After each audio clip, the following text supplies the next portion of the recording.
ഗോകർണെ പോവാണെങ്കിൽ ഈ കഫേ നിങ്ങൾ ഒരിക്കലും മിസ് ചെയ്യരുത്. ഫുഡിന് വേണ്ടി മാത്രമല്ല, the view from here is also worth. This is episode 2 of Kerala to Gokarna road trip. I was talking about the Mantra cafe of Zostel Gokarna. സോസ്റ്റലിൽ കുറെ കോട്ടേജസ് ഉണ്ട്. അതിലൊരെണ്ണത്തിലായിരുന്നു നമ്മുടെ സ്റ്റേ. ആസ് യൂഷ്വൽ എല്ലാരെയും പോലെ റൂം ടൂറും കാണിക്കും. എന്റർടൈൻമെന്റിനായിട്ട് കുറെ പശുക്കളും പട്ടിക്കുട്ടികളും ഒക്കെ ഉണ്ടായിരുന്നു അവിടെ. ബ്രേക്ക്ഫാസ്റ്റും കഴിച്ച് വ്യൂ എൻജോയ് ചെയ്ത് നമ്മൾ നേരെ ഗോകർണ ബീച്ചസ് എക്സ്പ്ലോർ ചെയ്യാൻ ഇറങ്ങി. മന്ത്ര കഫേന്ന് മുകളിൽ നിന്ന് കണ്ട കുഡ്ലെ ബീച്ചിന്റെ താഴെ നിന്നുള്ള വ്യൂ കാണാൻ നേരെ പോയി. പക്ഷെ ഹൈറ്റേഡ് ആയതുകൊണ്ട് ഇറങ്ങാൻ പറ്റിയില്ല.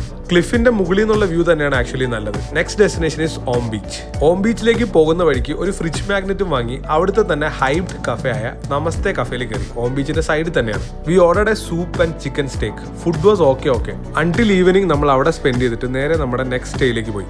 Stone wood nature resort. പൂളൊക്കെ ഉള്ള ഒരു അടിപൊളി പ്രോപ്പർട്ടി ആയിരുന്നു. സെപ്പറേറ്റ് കോട്ടേജസ് ആണ് അവിടെ. ഫുൾ ഗ്രീനറിയിൽ റെയിന്റെ സൗണ്ട് ഒക്കെ കേട്ട് നല്ല കാമായി ഇരിക്കാൻ പറ്റിയ ഒരു സ്ഥലമായിരുന്നു. ഡിന്നറിന് നമ്മൾ വീണ്ടും മന്ത്ര കഫേയിലേക്കാണ് പോയത്. അവിടെ ഇന്ത്യയുടെ ക്രിക്കറ്റ് മാച്ച് സ്ട്രീമിംഗ് ഉണ്ടായിരുന്നു. ഇന്ത്യ ജയിച്ചുകൊണ്ട് ഫുൾ ഓൺ ആയിരുന്നു cafe. Next day morning complimentary breakfast ഉണ്ടായിരുന്നു. പൂളിലും ചാടി ബ്രേക്ക്ഫാസ്റ്റും കഴിച്ച് നമ്മൾ അവിടെ നിന്ന് നേരെ വിട്ടു. കാസർഗോഡ് പോയി സ്റ്റേ ചെയ്യാനാണ് പ്ലാൻ. തിരിച്ചു പോകുന്ന വഴിക്കുള്ള എല്ലാ ഫേമസ് ഫുഡ് ഐറ്റംസും എക്സ്പ്ലോർ ചെയ്യുന്നുണ്ട്, ഇൻക്ലൂഡിംഗ് കാദ്രി കഫേ. അതെല്ലാം നെക്സ്റ്റ് വീഡിയോയിൽ കാണാം. അപ്പോൾ മാംഗ്ലൂർ ടു കേരള നിങ്ങൾ പോവുകയാണെങ്കിൽ മസ്റ്റ് ആയിട്ടും ട്രൈ ചെയ്യേണ്ട ഫുഡ് ഐറ്റംസ് ആയിരിക്കും നെക്സ്റ്റ് വീഡിയോയിൽ. So stay tuned.